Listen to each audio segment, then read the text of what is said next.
I've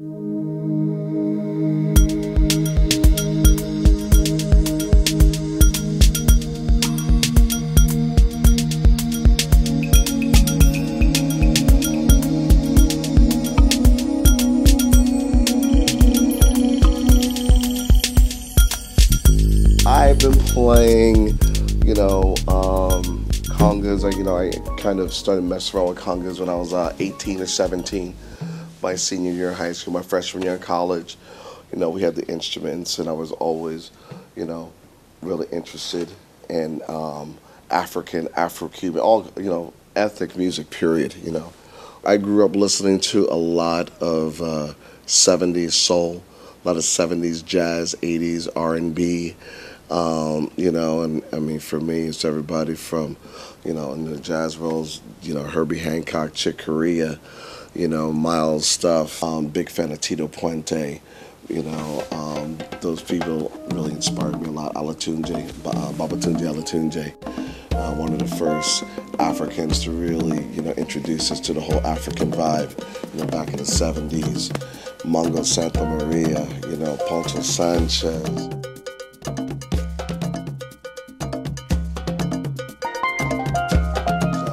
Snare drummer for a long time in drum and bugle corps, called the Bayonne Bridgemen.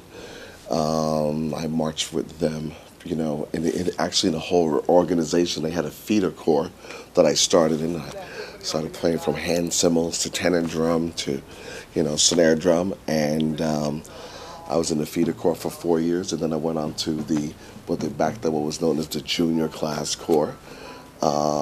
When I was entered high school, so I was 13, 14 years old, and did it through all of high school, and through all of college. I did it for 7 years, and 11 years total. So that was a big part of my musical education. I grew up, right outside of Manhattan, and Bayonne was very much, a lot of people from different backgrounds, and within my neighborhood, I had Puerto Ricans, Cubans, Polish, a major melting pot, and I could always remember, neighbors, blasting salsa on weekends, man, and that for me, that was one of the beginnings of just loving the melodies and the trumpet stuff and the timbales and all that stuff. I've had so many wonderful teachers and instructors who have, taught me things, that they've learned from major musicians, I was fortunate enough to be exposed to people like one of my professors at New Jersey City University, Nick Serrato, who is, first drum set guy to do West Side Story with Leonard Bernstein, conducting it, and another gentleman by the name of Michael Hinton, who is a major symphonic player and Broadway player.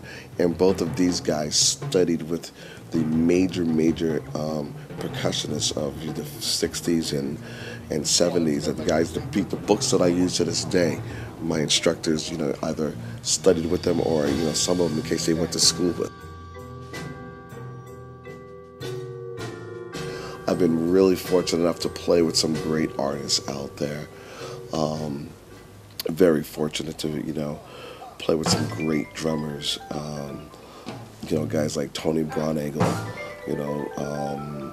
David Hooper, Ricky Lawson, names, whatever, but more than just wonderful people, and they've taught me so much. I've been able to play with, great house bands throughout Los Angeles, that, night after night, amazing people would come in and sit in. I've played with Rick James, I've played with guys from the Gap Band, a lot of that stuff, a lot of R&B. Playing as well as I've played with some wonderful jazz artists as well. So I like to take the stuff that I learned on gigs and out there in this music business, and depending on what the program is like that I'm dealing with, is how I expose these kids to certain things that I'm dealing with, depending on what we're doing, at a certain time of the year, So that's a big, very important thing for me, part of my curriculum and part of my program, as well as really making sure I kind of stay up to date with a lot of the video DVD stuff that's out there for kids to be exposed to. I like to show them visually stuff, expose them to percussion from New Orleans, percussion stuff from Cambodia, world, all kinds of different world percussion stuff. And it really makes for a well-rounded program. And you'll see what they're receptible to, the things that they like and the things that they, don't really care for. It's really funny that I found out that these kids, some of them went out and bought their own little djembes and hand drums. And I've got, percussionists who now on Thursdays, are doing a drum circle every Thursday. So it's definitely affected them and, been a positive influence to them, on them, that's for sure. Percussion instruments is definitely probably the biggest family of instruments, from concert bass drums to concert snare drums to timpani, to the whole concert family of instruments, to metallic instruments, gongs and cymbals, and, tending to your keyboards, your chimes, and xylophones. So there is and that's just a part of the families I just mentioned. I didn't even go to the African and Brazilian and, Caribbean, so many Caribbean instruments, so many different techniques, and different mallets that we use and have to get used to, from playing a suspended cymbal to then playing a 36-inch concert bass drum to using your hands to play congas and, things like djembes. To using metal strikers, to using all different types of implements to play these instruments, and techniques to get many different sounds out of one drum. We use published material, published concert band music, published wind ensemble music. I use published actually percussion ensemble music, but I actually I rearranged stuff and I added a lot of my own stuff too, part wise. Use as well as a lot of my instruments on. I've been fortunate enough to have some wonderful endorsers like Innovative Percussion, Rhythm Tech, and Pisces Cymbals. That if need be, these guys have helped me out. With having instruments for the kids, and I use my own personal instruments to expose them, to as well. And if need be, I have a couple of few bells, cowbells, tambourines, stuff like that of my stuff that I, bring to the ensemble so we can just make it happen.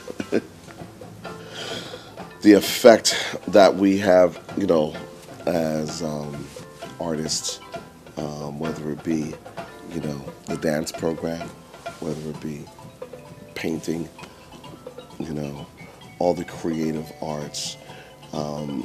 It's an outlet that kids really, really need in their curriculum, in their high school experience, and as well as their junior high school's experience as well. Because without these challenges, without these things that they're exposed to, it really keeps their whole creative process. It stops their creative process.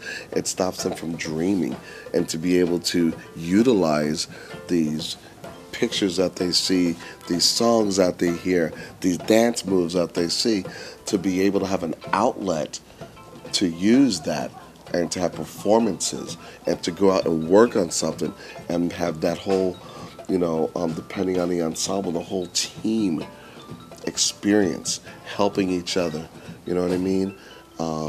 It's a tremendous effect on how they're going to deal with things down the line in life. Because when you're in a program like marching band or, a dance program or something like that, you're really stretched as a person. You're asked to be you're physically challenging yourself, you're mentally challenging yourself, you have to learn moves, you have to learn steps, you have to be responsible about being on time for rehearsals, getting there, being ready, and performing.